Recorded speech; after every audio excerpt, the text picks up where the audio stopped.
guys, this is Comic Uno, and today I'm reviewing the newest episode of Teen Wolf, which aired tonight, so let's talk about it.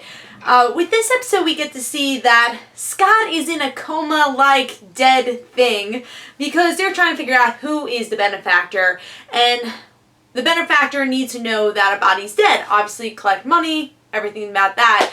So Scott and the gang come up with this plan. There's a lot of different subplots going on at the same time. We get to see Malia trying to discover more about her family, Lydia trying to discover more about her family also, and Derek having a new romance and discovering that, what does he do after he's not a werewolf?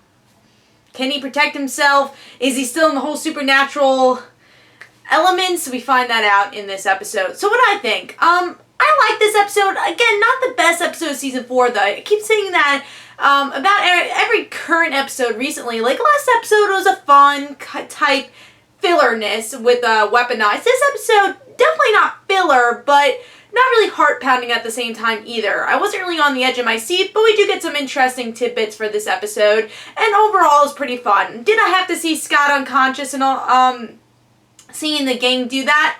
Not really. I don't think that's the best story I've seen of the season, but the thing that we get by the end, figuring that Lydia's grandma might be the benefactor, I think that's the interesting tidbits that we get with this episode. So again, not action-packed, not the best episode of the season. It's a little bit on the slow side, but we do get some interesting tidbits.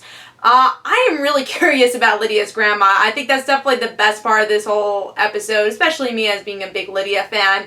I like learning a lot more about Lydia's family, knowing that her mom is kind of out of the loop, really one of the only parents, her and Scott's father, the only ones that are really out of the loop, so hopefully they get into the supernatural loop, even though it seems like it's more Lydia's father's side. I don't remember exactly what happened to Lydia's father, so maybe that's connected somehow.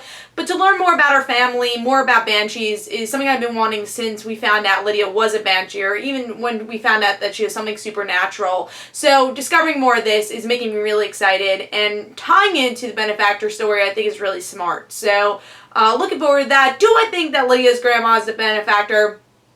Probably not. I just think it's hinted way too soon to say, oh, Lydia's grandma is the benefactor. I just don't think so, but I think it's definitely a tie to whoever is the benefactor. Maybe another Banshee that's related to Lydia at the same time. I don't know. Again, I don't know what happened to her father, but it's a wailing woman for Banshee, so I don't think the father has anything to do with it. But who knows about Lydia's family? So I really like that arc.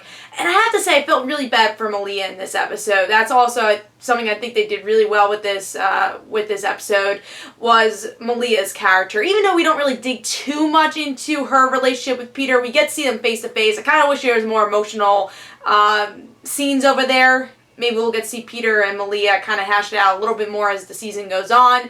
But it's cool to see that Malia was adopted. I actually thought the mother that died was the mother. But we get to see that there are other were-coyotes out there, and that's just another connection to Malia. So the whole family connection is a big thing for Teen Wolf. So it really was heart-wrenched for her story. Again, Scott and everyone else's story was okay. I've seen better for the show, but it gets you to where you have to go for the rest of the season with the benefactor. And also you're exploring more ideas of Scott having to kill probably by the end of the season. And will that turn him into more of a predator? Will that change his personality? That'll be interesting to see as the season goes on. So, okay episode. Looking forward to the rest of the season. But, again, not the best episode of Season 4, but it does get you to point A to point B. So, hope you guys enjoyed. This is Comic Uno. Of course, I have another review for Teen Wolf next week. Don't forget to follow me on Twitter for Comic Uno and their situations. And don't forget to like my Facebook page. And please tell me your thoughts in the comments below. And I'll see you guys later. Bye.